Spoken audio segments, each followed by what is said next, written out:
Hello again, this is Mike, and this is a very special episode of Toy Train Tips and Tricks, the 250th episode of Toy Train Tips and Tricks. And so I thought we would take a short detour away from our normal format and just go back and take a look at the long journey that has become Toy Train Tips and Tricks that has brought us to where we are today. So climb on board and join us for the long and many times awkward journey that has led us to where we are today. Today we're going to try something really crazy. 23.9, close enough. These are very close to true O scale. You don't want to try this with a modern transformer. So this is based off of a real B&O caboose from 1916 up to 1938. That is not helpful. Now it is truth or consequences time. Part of the circuit is running through this wire arm here. Very simple but effective animation for the layout. So welcome to the special 250th episode of Toy Train Tips and Tricks. Now, if you go to the channel homepage, it will say that there are something like 337, 338 episodes, not 250. Well, that includes some of the episodes of What's New in O-Gauge before I separated that into its own separate channel. And that also includes some of the very early videos that I transferred over from other projects and weren't actually shot as part of the Toy Train Tips and Tricks series, but they got moved over when I started the channel. So you could say the origins of what has become Toy Train Tips and Tricks goes back to 2015. And in my spare time in 2015, I started a blog called 3 Rail Fun on the Blogger webpage, and actually it's still there under, if you search 3 Rail Fun at Blogspot, it will come up. And so there I started chronicling not only the progress that I was making on the layout I was building at the time, but also, some of the neat little tricks that I had learned along the way. How to Lionelize Marx turnouts, for example, and tricks with non-derailing turnouts and things such as that. And also just some cool little videos of not only myself, but my young twin boys at the time interacting with the layout. And once they came along and started showing interest in the trains, first I built a small layout for them to play with, but soon realized they wanted to play with Dad's trains. They didn't want to play with their own little layout. So I actually took the layout and dropped it down to their height, down to 32 inches off the floor, and redesigned the track plan and made it a very kid-friendly layout. We had 2 main lines. We had the Lionel operating drawbridge. And here you can see part of that layout. We also had the Carrera Go slot cars. We've got the lights turned down so you can see the police lights and the ground effects lights of the Lamborghini chasing each other around. The train is there on the upper level that had an automatic loop. It would change directions automatically each time up and down. And it's heading towards the part of the layout where there were 2 loops. And you can see we were just getting started with scenery, just getting into plaster. And within a couple of weeks of when this video was shot, we made the decision that we were really going to have to move to another home. So this is as far as that layout got. You can see the Connects roller coaster up in the upper right of this as well. And so yeah, it was just a fun layout as the vehicles crashed together. And here you can see the layout from the opposite side. So we have the K-line Army train there. My son's operating that. And you can see the drawbridge there in the extreme left-hand corner. And it comes down a trestle grade and then goes through that loop that you see there around the yard. That's where the O80 is. And so as you see, he will start the Army train. And what was cool for him was eventually we had it wired up so that the trains on both lines would automatically start and stop depending on the position of the drawbridge. During this video, only the top line was that way, and you see when the drawbridge comes down, he just pressed one button to make the drawbridge go, and when it would come all the way down, it would complete the circuit, and the O80 would start up on its own. And then with the bridge down, the lower line, when the locomotive would approach, it would stop automatically. Here, I don't have that part of the circuit done yet. He's having to do that manually. But this was really great because he had single button control of the two trains. He could just set the speed and, just put the drawbridge up or down depending on which train he wanted to run, and just go back and forth just with one button operation. So that was pretty cool. So we had a little loop there. We had a small yard with some dump cars and a crane. We could also set it up with the two loops running without going over the bridge, have a small loop and then a larger loop. That way they could also run the slot cars on the other side uninterrupted, and just not have to worry about hitting the bridge. You could put two trains on and let it go. So this was really a great kid-oriented layout. You can see the dinosaurs and the Fisher-Price cars and things like that on there as well. And the little bit of scenery that we started, you see that mountain off to the left. Again, we had just started scenery when it was time to pack this layout away and make our move. But unfortunately, while we loved our house, we didn't love so much the school district where we lived. And in order to help our boys out, we ended up having to move. We moved into a smaller house. And just before the COVID outbreak happened, we moved in late 2019. And as it would happen in March of 2020, just as the shutdown was beginning, I started construction of a new layout in this house. One of the things that I had regretted about the previous layout was, although I did have some photos and had some videos, I didn't really chronicle the construction of the layout. So one, I wanted to do that. Secondly, it was COVID shutdown and had plenty of time on my hands. So I decided to start chronicling the construction of the layout through a video series. And Toy Train Tips and Tricks was born.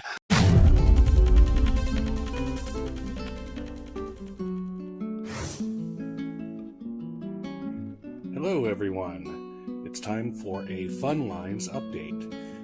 Thanks to everyone who's been watching videos of the old version of the Fun Lines and commenting on those videos. And so here's an update with our new construction. The new version here of the Fun Lines began 11 days ago with our when my employer shut down for the coronavirus. You can hear my dog upstairs. So 11 days, been working 1 to 2 hours a day during our little quarantine here. And so that was the first official Toy Train Tips and Tricks video. Now, the channel had gone live a few days earlier, transferring some of the videos from the previous layout over. But then on March the 19th, 2020, began construction of the new layout. And on March the 30th, 2020, that was the very first episode of Toy Train Tips and Tricks showing the construction on the new layout. So some fun statistics here, going back to the history of subscribers and who has been with me the longest. If you look here, Brent Harris, O-Gauge Model Train, subscribed that first day, March 30th, 2020, the day the first video went live, and is still with me after all this time. So thank you, Brent Harris, out there. And then, right on their tails, Joshua Campbell and 1-800-CLIDE both subscribed on day 2 and are still with me. So thanks for the long journey, guys. Thanks for diving on quickly and staying with us all of this time. And then soon after, as different projects would come up on the layout, installing certain signals or buying new rolling stock, I would do feature videos on those as well. But again, these early ones were very rudimentary, just me and the cell phone camera, and unscripted, just me just talking to the camera with no real plan about what was going on. And so the channel continued like that for quite some time, where I'd get 20 views here, 30 views there, mainly making things for my own historical perspective. And then, for the handful of people who would stumble across them needing a particular set of instructions for a particular item. But then things changed in May of 2020, towards the tail end of the shutdown. I underwent major reconstruction of my right shoulder. And so the channel went silent. I didn't make any other videos during that time because I wasn't working on the layout. I wasn't even heading, downstairs. I was, laid up, doing all the recovery with that. But just as I was getting healthy enough again to start, moving my arm around and start doing things on the layout again, I got this email from YouTube, and it said, you have met the qualifications for monetization. And yeah, I thought to myself, well, monetization, that could be fun. I mean, make $1 here or $1 there, whatever. So I filled out the application. And then at that time, I also decided I started watching some of the video creators channels, uh, people like vidIQ, people like Nick Nimmin, people like Nate Black, about how to improve your videos, make them more enjoyable to watch, which would attract an audience, and so on and so forth. And so I began applying those principles. And so this video was my next video in late October of 2021. And it was really the first video that I had really planned out, with a complete script and working through it, knowing what the end was going to be like before I started, and really with the idea of making these videos more enjoyable, and maybe more people would watch, and maybe I actually could make a little bit of money here or there off of the video. And so on November the 15th, 2021, was the first day that Toy Train Tips and Tricks generated enough views to earn money. And here we go, November 1st to December 1st, 2021. And you see daily revenue 0.00000 until that magical day, November the 15th, 2021, $3.36. And by December 1st, add it all together, $83.49. And slowly but surely, the quality of the videos improved, and more viewers. And of course, that started generating more and more revenue. And so while I had no intentions at the beginning of doing something that was going to be a revenue producer, it then started to morph into, well, if it keeps growing at this pace, eventually I can get to the point of, no, this is not going to become my primary job. But, maybe I'm not that far from retirement. Maybe these videos will provide that supplemental income so I don't have to, say, hey, welcome to Walmart. What you got today? So while my videos don't generate a great amount of income, and I really don't want that to be the focus of the videos. It's like, if the audience grows, which it has, thank you. So it has become a decent income source, maybe like a second job, like a part-time job type of revenue. And I'm really comfortable with that. I'm not going to, dive in and try to become Mr. Beast, because that's not who I am. And I really want to keep the focus as much as possible on the trains and what I'm doing, having fun making the videos instead of worrying about what do I have to do to make more money and get more clicks. That's not really what I'm intending to do. But at the same time, if I can make the presentation more entertaining and more valuable for you, the viewer, then I'm all for it. If I can change a technique here or there, if I can improve my equipment instead of the cell phone, a better camera, a better microphone, better software, if I can do that and make your experience better, I'm all for that too. And so now here we are, some 5.5 years after episode number 1, and not quite 4 years after that first $3 of revenue.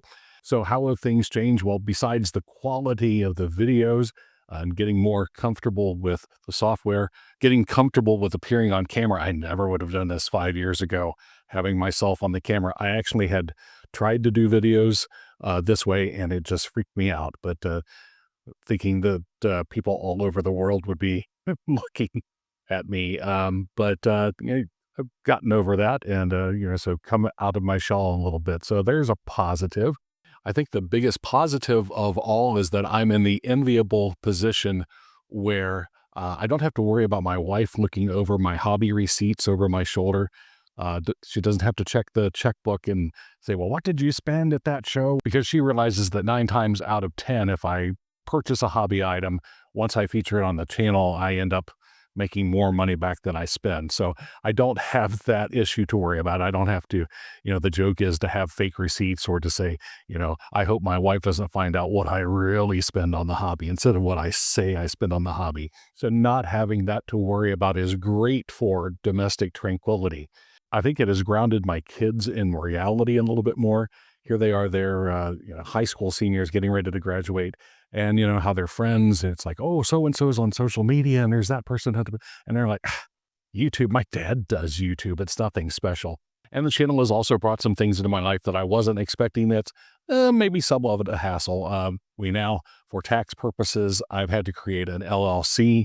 And that is another thing that I wasn't expecting when I started this 4 years ago, making deals with corporate sponsors over things that they give me in exchange for reviews. Never thought that was going to be on my plate, having to juggle, okay, well, this deal runs from this date to this date, and then we have this sponsor from this date to this date, and trying to arrange what's going on and who's promoting and who's not promoting. A whole nother thing that goes on behind the scenes that I really was not anticipating dealing with. But for the most part, it has been definitely a blessing. Now running two successful monetized channels, yes, it does take time, but as you get used to it, you get more in the flow and things become easier. And technology changes have helped with that too. New software comes out that makes that whole process faster, easier, and more enjoyable for the end product. So overall, would I do it again? Yeah, absolutely. But I really wasn't expecting to be where I am now when I first started shooting these things with my cell phone 5.5 years ago. So thank you for coming on this journey with me. I'm one of those that believes every once in a while you have to stop and appreciate where you've been and appreciate where you are so that you can plan out where you are going into the future. And so hope to continue on for as long as it is fun, and hopefully it continues to be fun for you too. Keep those trains running, and we'll catch you with a regular episode of Toy Train Tips and Tricks next time. Thanks for watching.